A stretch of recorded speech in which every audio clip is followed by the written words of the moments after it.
예, 안녕하세요. 청년부 박화평 형제입니다. 저는 어려서부터 모태신앙입니다.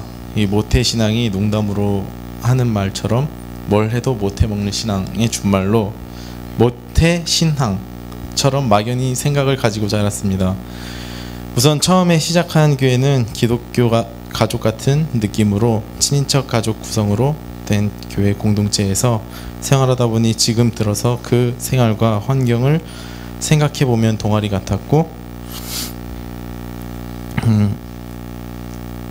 느낌을 그렇게 든 이유는 설명하면 교회 수련회에는 잠깐의 예배와 그리고 노는 경우가 더 많았습니다.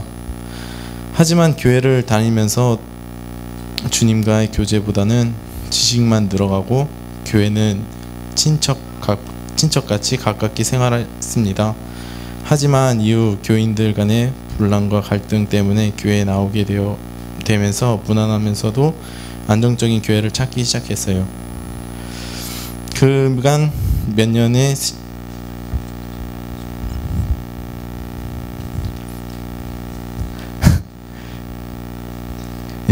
년의 신앙생활을 돌아보면 교회를 찾아다니는 생활의 연속이었고 등록하지 않았지만 다니던 교회가 있었습니다. 그 이후로도 저는 친구들과 게임에 빠져 살았어요. 또 이후로에는 청년이 되어서 다시금 청년부인 엄세현 자매와 연락이 되어 강서 침례교회를 나오게 되었습니다.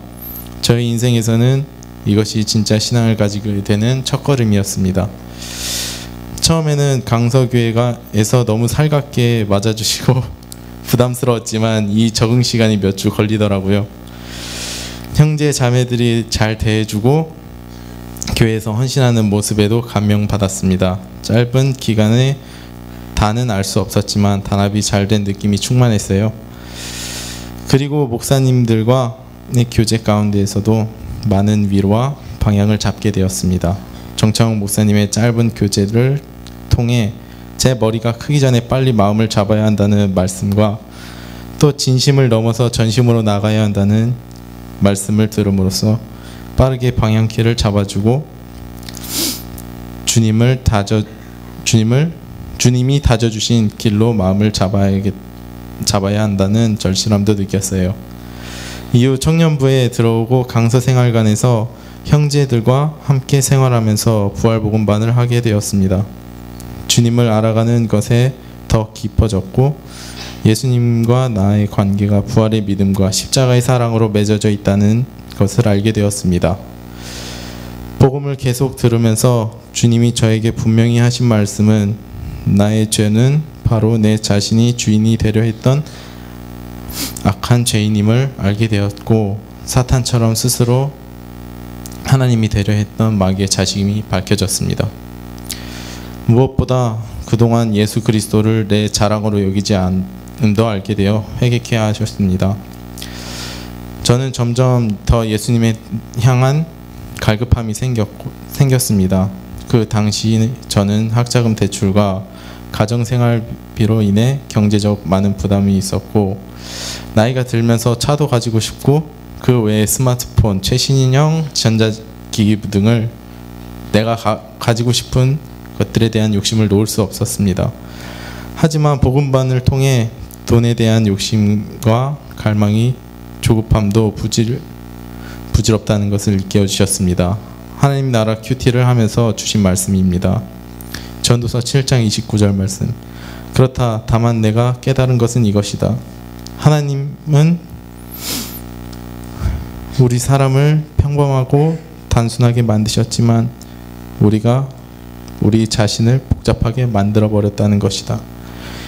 그동안 나이가 들면서 제 생각이 옳다고 생각하고 제가 주인 되려 살아왔었는데 주님 앞에 서고 보니 제 꾀 때문에 오히려 제 삶에 걸림돌이 된다는 것을 알게 되었습니다.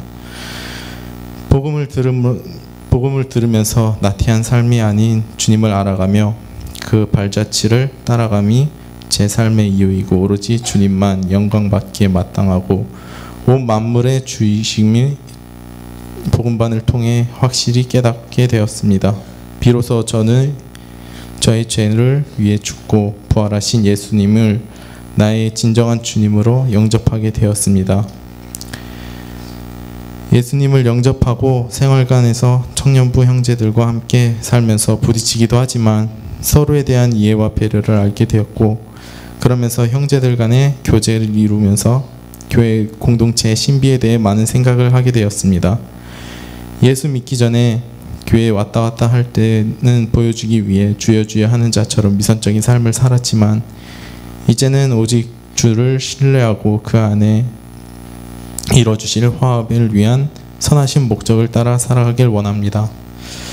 또한 주님과 교회를 위한 희생은 괴로운 것이 아니라 또 하나의 사랑이라 와닿게 해주시고, 선교에 대한 마음 또한 어렵지 않게 해주셨습니다. 생활관에서 형제들과 함께 하는 공동체 생활을 통해 선교에 대한 도전도 받았습니다. 전에는 꿈도 꾸지 못했고 나와 너무나도 멀었던 것이 선교사님의 자녀들인 한쌤 형과 보우 형제와 살면서 그렇게 멀지 않다는 것임을 알게 되었고, 여건만 되면 주님이 허락하실 때 저의 젊음 한 부분이라도 주님께 드리고 싶다는 마음을 들게 하셨습니다. 그래서 지금에도 제가 갖고 있던 문제만 해결되면 부르심을 따라 나설 수 있는 용기가 생겼습니다. 그리고 형제들과 함께 느헤미야 52 기도를 하면서 새벽 기도 시간을 맡았는데, 이 또한 저 혼자서 할 수 없었지만 형섭이 형과 또 못 온 지체를 대신해 혼자 느헤미야 기도를 하는데 막막함에 있었지만 성령님께서 이끌어 주시는 기도가 이루어졌고, 중보 기도의 소중함을, 그 힘을 열방 가운데 역사하시는 주님이라는 것도 알게 해주셨습니다. 금요일 새벽 기도 역시 저 혼자의 힘으로 할 수 없었지만 함께하는 형제들이 있었기에 감당할 수 있었습니다. 무엇보다 복음을 선포하는 것에 대한 생각도 달리 느끼게 되었습니다.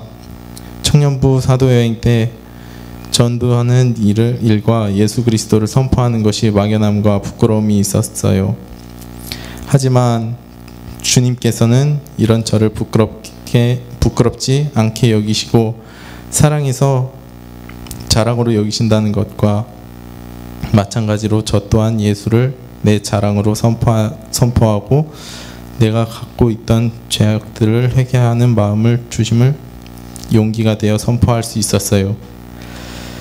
예수님을 믿게 되면서 돈에 대한 욕심을 내려놓자 주님은 저에게 지금의 직장을 하시면서 구하지 않은 차까지도 허락해 주셨습니다.